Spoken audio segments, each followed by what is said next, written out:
ఇది మీకు ఆశ్రయం ఇచ్చే విషయం, మీకు రక్షణ కల్పించే విషయం. అయినా మీరు ఇప్పుడు కూడా మీది పెద్ద జాతి, మాది చిన్న జాతి అని మాట్లాడుతున్నారా? ఖచ్చితంగా మాట్లాడతాను.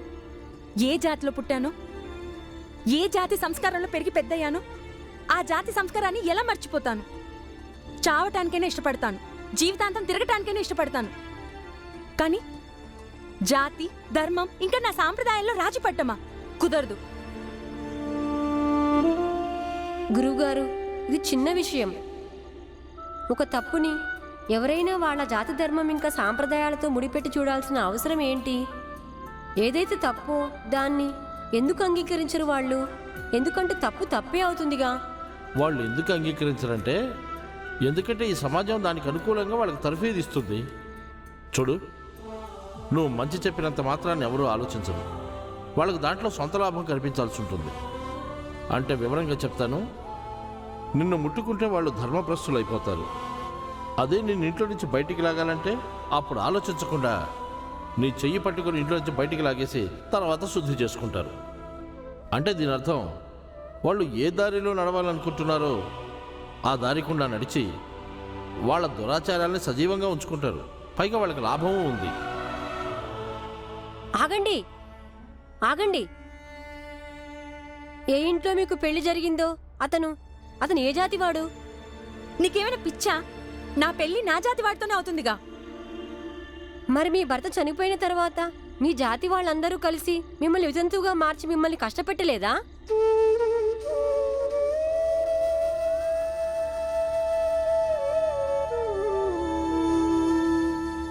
నాకు బాలా అనే చెప్పాడు, మీరు రైల్వే స్టేషన్లో ఎవరి కోసం ఎదురు చూస్తూ కూర్చున్నారని.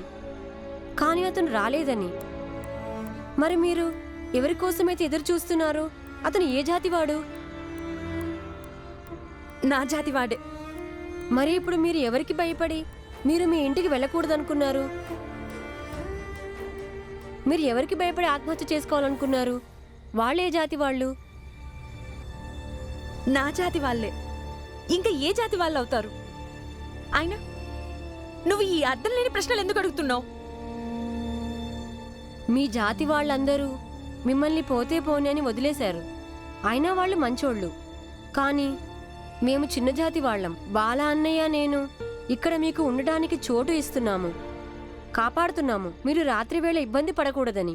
అయినా సరే మేము చెడ్డోళ్ళం.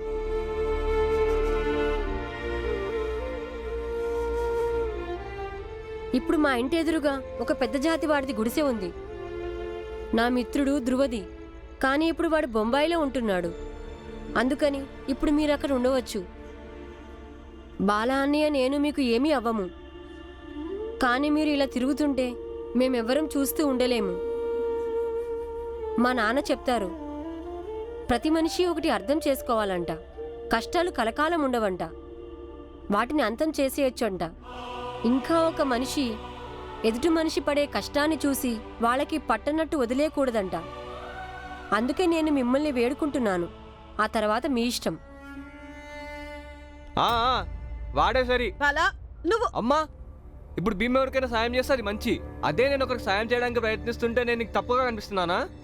చూడు, నువ్వు భీమాతో పోల్చుకోవడం మానేసేయి. అరే, నువ్వు భేదభావాలు చూపించచ్చు కానీ నేను పోల్చుకోకూడదా? నువ్వు చెప్పాలనుకున్న సూటిగా చెప్పచ్చుగా. నేను ఇంట్లో ఏమన్నా పని చేయాలనుకుంటే ముందు భీమ్ని అడగాల్సి ఉంటుందని. అయ్యో వదినా, నువ్వు తల్లినే విమర్శిస్తున్నావా? అంత పెద్దవాడు అయిపోయావా నువ్వు? మర్యాదగా చెప్తున్నాను, నోరు మూసుకొని వెళ్ళి కూర్చో. భీమ్,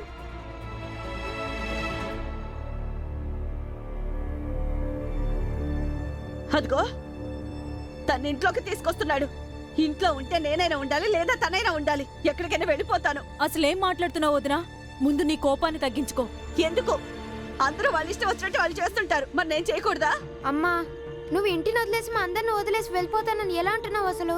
ఎందుకనొద్దు. ఇప్పుడు ఈ భీమా చూడండి. అటువైపు అటువైపు. భీమా అమ్మాయిని మన ఇంట్లోకి తీసుకురావట్లేదు.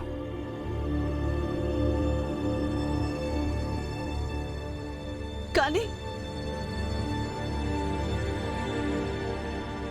నేను చెప్పానుగా, ఈ ఇల్లు నా మిత్రుడు ధ్రువది అని.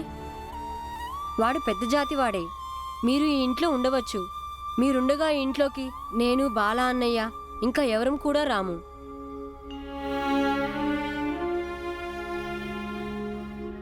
మా నాన్న దగ్గర ఎక్కువ డబ్బులు ఉండవు.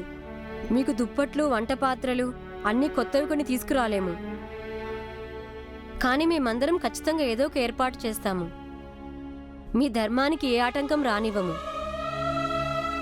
కానీ ఎప్పటి వరకైతే మీరు ఉండటానికి ఏదైనా మంచి ఆసరా దొరకడం జరగదో, ఇంకా మీ ఇంట్లో వాళ్ళు మిమ్మల్ని వాళ్లతో పాటు తీసుకెళ్లడానికి మనస్ఫూర్తిగా సిద్ధమవటం జరగదో, అప్పటి వరకు మీరు ఈ ఇంట్లో ఉండవచ్చు.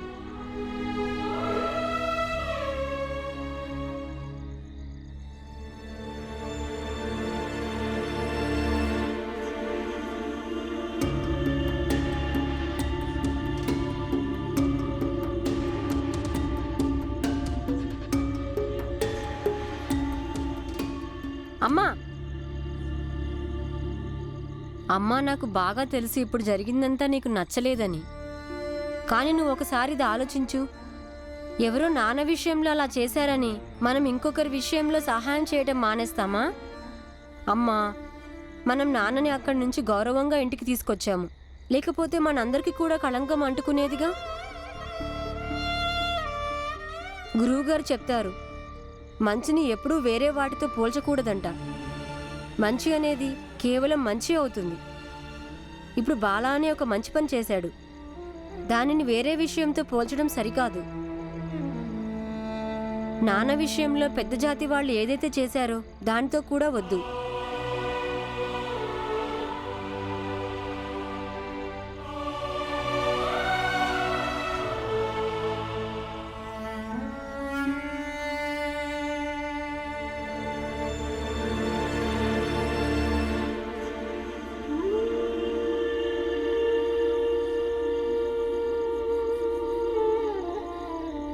బాలా అన్నయ్య, నాకు గర్వంగా ఉంది నువ్వు నా అన్నవైనందుకు.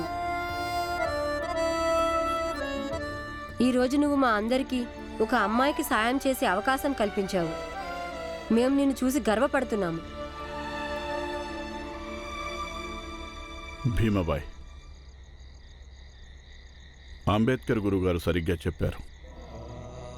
మంచిని వేరే వాటితో పోల్చి చూడకూడదు. మంచి అనేది కేవలం మంచి అవుతుంది. చెడుకు భయపడి మంచి పనుల్ని చేయకుండా ఆపడం మంచిది కాదు. భీమాబాయ్, భీమాబాయ్, భీమాబాయ్, ఇప్పుడు నువ్వు ప్రశాంతంగా ఆలోచిస్తే నీకు కూడా అనిపిస్తుంది, ఒక ఒంటరి అమ్మాయిని ఇంత రాత్రి ఒంటరిగా వదిలేయటం మంచిది కాదు.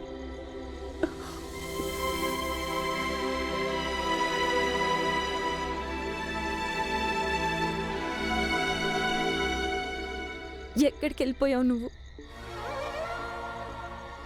రాత్రంతా ఎదురు చూస్తూ కూర్చున్నాను. ఎందుకు రాలేదు? మా ఇంటి నుంచి నీకోసం పారిపోయొచ్చాను. ఇప్పుడు ఈ చిన్న జాతి వాళ్ళందరి మధ్యకొచ్చి ఇరుక్కుపోయాను. ఈరోజు వీళ్ళు నాకు ఆశ్రయం ఇస్తున్నారు. వీళ్ళ నీడ సోకినా సరే నేను వెంటనే వెళ్ళి స్నానం చేసేదాన్ని.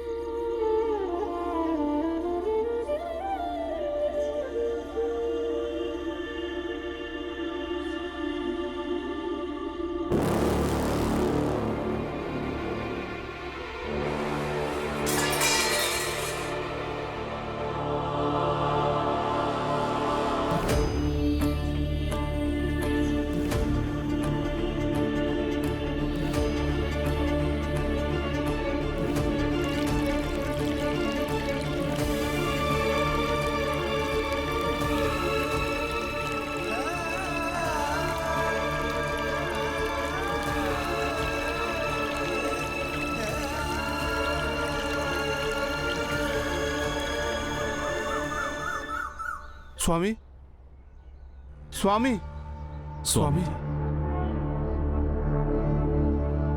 మీరు విచారంగా ఉన్నారు ఎందుకు? స్వామి గారు, మాకు వేరే వాళ్ళ ద్వారా తెలిసింది ఆ బాల నిన్న రాత్రి వాడితో పాటు ఎవరో అమ్మాయిని లేవ తీసుకుని వచ్చాడంట. సంస్కారహీనులు వాళ్ళు. ఒక విధి విధానాన్ని అనుసరించి ఆ చిన్న జాతి వాళ్ళు వివాహాలు చేసుకోరు. అలాగే ఎక్కడో వివాహం చేసుకుని తీసుకొచ్చి ఉంటాడు ఆ అమ్మాయిని. లేదు స్వామి, వివాహం చేసుకుంటే గృహప్రవేశం చేసేది. కానీ ఆమె బయట గుడిసెలో ఉంటుంది. దాంట్లో నా కొడుకు ధ్రువ ఉండేవాడు.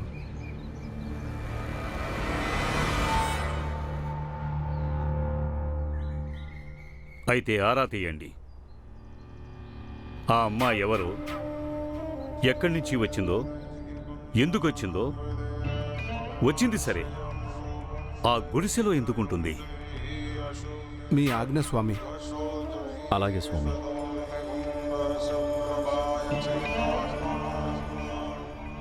ఆడదాన్ని ఎరవేసి పన్నిన ఉచ్చులో నుంచి తండ్రి తప్పించుకున్నాడు. కానీ ఇప్పుడు ఈ ఆడదాన్నే అడ్డం పెట్టుకుని ఎలాంటి ఉచ్చు బిగిస్తానంటే తండ్రి, కొడుకులు, తల్లి, అత్త మొత్తం నా కాళ్ళ దగ్గరకు వస్తారు. నిన్ను నువ్వు చాలా తెలివిగలవాడివనుకుంటున్నావా భీమరావు? ఇప్పుడు నీ పొగరు మొత్తం దిగిపోతుంది. అయితే నువ్వు వీళ్ళందరి తరపున క్షమాపణ చెప్పటానికి వచ్చావా? కాదు, ఇది చెప్పటానికి వచ్చాను. ఇప్పుడు ఏదేమైనా సరే వీళ్ళల్లో ఇప్పుడు ఏ ఒక్క వ్యక్తి కూడా ఊరు వదిలిపెట్టి వెళ్ళరు. ఏ చట్టమైతే ఈరోజు లేదో అవి రేపు ఉంటాయి.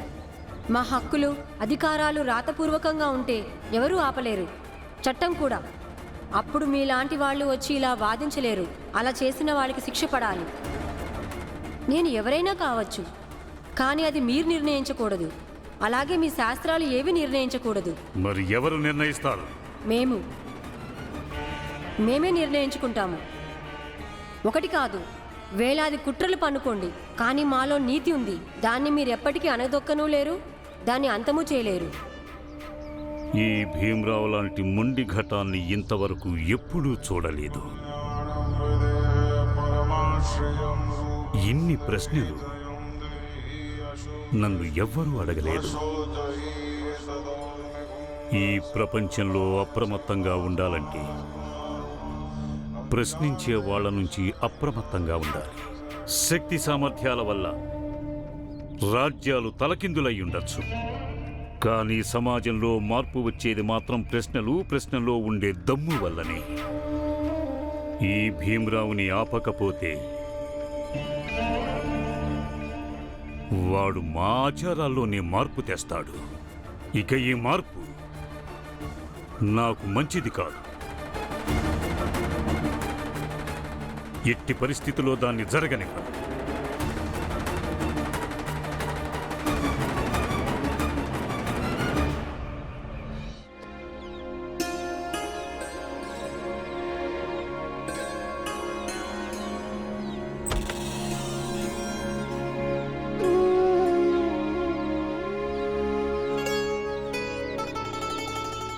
ఇదిగో, నిన్నే తెల్లారిపోయింది. లెగు. అది నేను నీకోసం టీ తెచ్చాను. నువ్వు నిన్న భీమ్తో చెప్పిందంతా వాడు నాతో చెప్పాడు. నువ్వు మా ఇంటి పాత్రల్లో టీ తాగవనుకో, కానీ అతిథి ధర్మాన్ని అనుసరించి అడగడం నా కర్తవ్యం. టీ తాగండి. నువ్వు అసలు ఎలాంటి ధర్మాల గురించి మాట్లాడొద్దు. మీ నోటి నుంచి ధర్మం పేరు వింటే కంపరంగా ఉంది. కానీ నిన్న రాత్రి నువ్వు... వద్దు బాలా అన్నయ్య, ఇప్పుడు అవన్నీ వద్దు. వీళ్ళ ఆచారాలు ఎన్నో ఏళ్ల నుంచి ఉన్నాయి. మనం ఇప్పుడు వాదించడం వల్ల ఏమీ ఉపయోగం ఉండదు. నువ్వు ఇది ఇక్కడే పెట్టేయి. తాగటం తాగకపోవడం ఈమె ఇష్టం.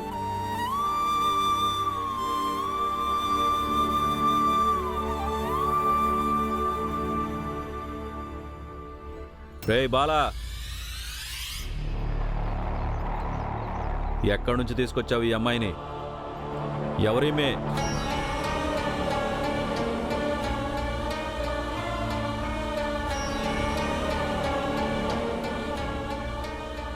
ఏ రామ్జీ, రామ్జీ బయటికి రా. రామ్జీ,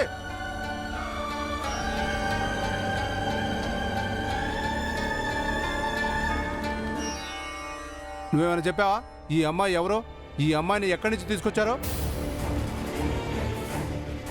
దీంతో మీకేం సంబంధం? సంబంధం ఉంది, ఖచ్చితంగా సంబంధం ఉంది. ఇది మా ఊరు, మా సమాజం, మా జాతి వాళ్ళు. మాకు సంబంధం లేకపోతే నీ బాబుకుంటుందా సంబంధం? చూడండి, ఈమె కాసేపు ఆగండి, నిజమేంటి మీకే తెలుస్తుంది. ఏ అమ్మాయి, నువ్వైనా చెప్పు, ఎక్కడి నుంచి వచ్చావు? ఎవరు నువ్వు? ఈ బాల నిన్ను బలవంతంగా కానీ తీసుకొచ్చాడా? ఇప్పుడు వీళ్ళకి నేను ఒక వితంతువునని తెలిసిందనుకో, పైగా పారిపోయి వచ్చానని, అప్పుడు వీళ్ళు కూడా నన్ను ఇక్కడ ఉండనివ్వరు.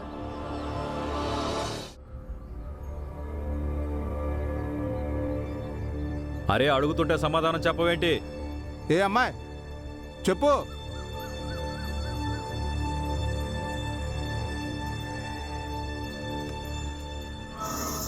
ఏ అమ్మాయి, నువ్వు మాట్లాడమేంటి? మూగదానివే ఏంటి? ఆ, అవును, తను మూగదే.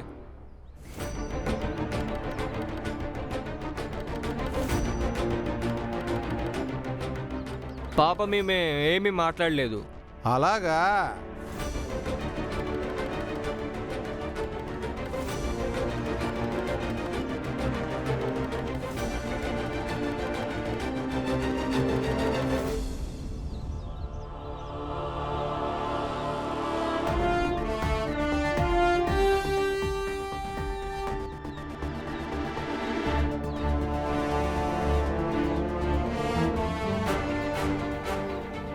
సేటు గారు, నాకు ఒక స్నేహితుడున్నాడు ధ్రువ. వాడు ఈ ఇంట్లోనే ఉండేవాడు. నేను ఆలోచించాను, వాడు ఇల్లు ఖాళీగా ఉంది కదా, దీన్ని ప్రత్యేక విశ్రాంతి ప్రదేశంగా మారుద్దామని. డబ్బులు తీసుకొని జనాల్ని దీంట్లో ఉండనిద్దాము, కాస్త సంపాదన కూడా వస్తుంది. ఇదిగో సేటు గారు, మీరు కూడా దీంట్లో ఎప్పుడైనా ఉండాలనుకుంటే చెప్పండి. డబ్బులు ఇస్తే దీంట్లో ఎవరైనా ఉండొచ్చు, మాకేం అభ్యంతరం లేదు. ఏ బాలా, అసలు మీ ఉద్దేశం ఏంటి? ఎవరో అమ్మాయి ఇక్కడ ఒంటరిగా ఉంటే దాన్ని మేము ప్రశ్నించొద్దా? మీరు అడిగేది ప్రశ్నలు కాదు, మీరు ఎప్పుడూ కూడా మీ మనసులోని కుళ్ళుని ప్రశ్నల బాణానికి సంధించి ఇతరుల మీదకి వదులుతారు. ఇక మీ పెద్దరికపు అహంకారాన్ని ప్రదర్శించడానికి అనవసరంగా ఆయాసపడుతూ ఉంటారు. పాప మా అమ్మాయి మూగది, ఆమె గురించి మాకేమీ తెలీదు. ఏమైనా తెలిస్తే చెప్తాంగా.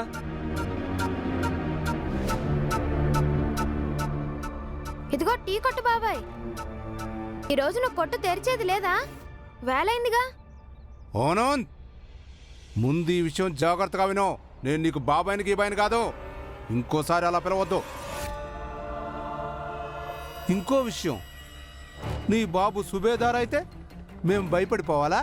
నేనెవరికి భయపడ్ను. ఇప్పుడంటే ఇప్పుడే దుకాణం తీస్తాను, చూడండి, బాగా చూడండి. మంగేష్, నువ్వు దుకాణం తెరుచుకో, నేను ఇప్పుడే వస్తాను. సరే సేట్ గారు.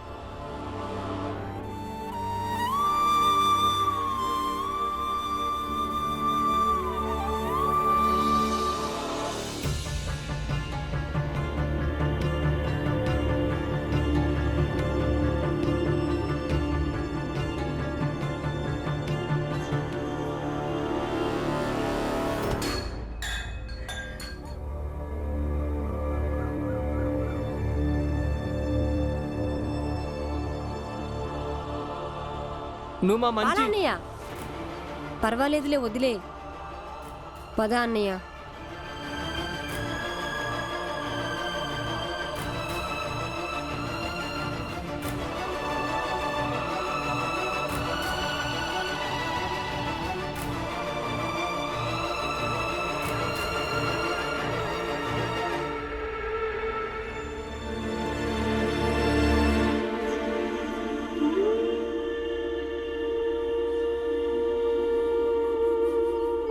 భీమ్,